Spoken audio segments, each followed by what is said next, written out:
नमस्कार दोस्तों, स्वागत है आपका न्यूरोमेड टॉक्स में। दोस्तों, स्पाइन सर्जरी की जब भी बात आती है, रीढ़ की हड्डी में ऑपरेशन, खासकर डिस्क प्रॉब्लम की वजह से अगर ऑपरेशन हो रहा है, तो उसके बाद अक्सर एक भ्रांति है कि बहुत लंबा रेस्ट करना पड़ता है।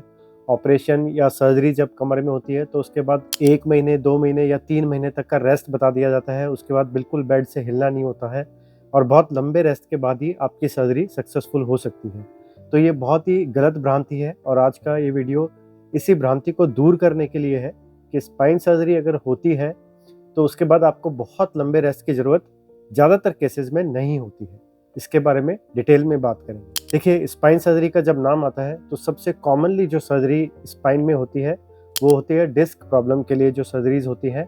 डिस्क हर्निएशन या डिस्क की वजह से नस दबने के बाद पैरों में जो दर्द होता है, सियाटिका दर्द, वो अगर कंजर्वेटिव मेथड मतलब मेडिसिन से, फिजियोथेरेपी से, रेस्ट करने से ठीक नहीं हो रही है, तो हमें उसे सर्जिकल ऑप्शंस की तरफ जाना पड़ता है, सर्जरी करनी पड़ती है। डिस्क सर्जरी जहाँ तक बात है डिस्क सर्जरी की, तो मेनली 2 कैटेगरी में हम डिवाइड कर सकते हैं। सिंपल डिस्क सर्जरी, जहाँ पे सिर्फ डिस्क को निकाला जा रहा है।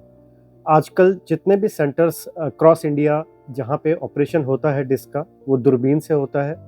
दूरबीन से जब डिस्क की सर्जरी होती है, इसका मतलब है या तो माइक्रोस्कोप यूज़ किया गया है जिसमें बहुत छोटा चीरा लगता है और सिर्फ डिस्क जहाँ प्रॉब्लम कर रही है वहाँ जाके दूरबीन से उस डिस्क को हटा दिया जाता है।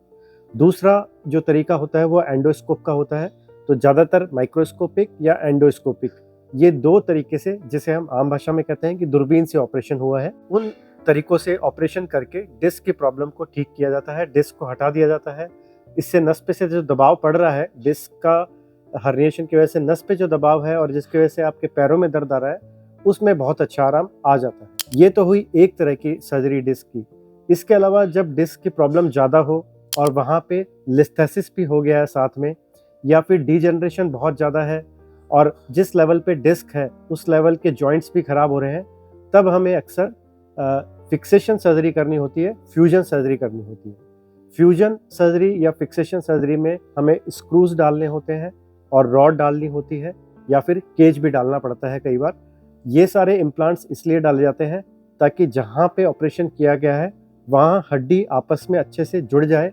इसी के लिए इसका नाम फ्यूजन सर्जरी है, क्योंकि फ्यूजन का यहाँ पे अर्थ है हड्डियों का आपस में जुड़ना अच्छी तरीके से, ताकि वहाँ पे फ्यूजन की वजह से हड्डियाँ आपस में अच्छे से जुड़ जाए और जो प्रॉब्लम इंस्टेबिलिटी या नस पे दबाव की वजह से आ रही है वो सारी प्रॉब्लम परमानेंटली ठीक हो जाए। तो मोटे तौर पे 2 तरह की सर्जरीज कॉमनली होती है डिस्क के लिए। एक सिंपल डिस्क सर्जरी जिसमें सिर्फ डिस्क को हटाया जाता है, बाकी कोई स्ट्रक्चर से ज़्यादा छेड़छाड़ नहीं होती है। और दूसरा फ्यूजन सर्जरी, जहाँ पे थोड़ा सा एक्सटेंसिव होता है, थोड़ी ज़्यादा सर्जरी होती है और implant in the form of screws और रॉड्स ये सब लगाया जाता है। तो जब डिस्क सर्जरी की बात हम करते हैं, उसके लिए बहुत ज़्यादा लंबा रेस्ट इस ऑपरेशन के बाद, डिस्क की सर्जरी के बाद नहीं करना होता। इसका कारण ये है क्योंकि मैंने जैसे बताया, बहुत सारे सेंटर्स में, ज़्यादातर सेंटर्स में जहाँ स्पाइन सर्जरी होती है, वहाँ या तो माइक्रोस्कोप या फिर एंडोस्कोप यूज़ किया जाता है, जिससे बहुत मिनिमल इन्वेजन होता है। बहुत ही छोटे से चीरे के साथ में दूरबीन से जहाँ प्रॉब्लम है वहीं पे टारगेट करके जो डिस्क प्रॉब्लम कर रही होती है उसका वो पार्ट जो बाहर आ गया है डिस्क की अपनी जगह से और नस पे दबाव डाल रहा है, सिर्फ उसको हटाया जाता है। और उसके बाद नॉर्मली सेकंड डे ही, दूसरे दिन ही पेशेंट को बैठाना, चलाना फिराना स्टार्ट कर देते हैं और दूसरे या तीसरे दिन मैक्सिमम छुट्टी कर दी जाती है, वो अपने घर जा सकते हैं। ज़्यादातर इस सिंपल डिस्क सर्जरी में 5 से 7 दिन इतना ही रेस्ट चाहिए होता है।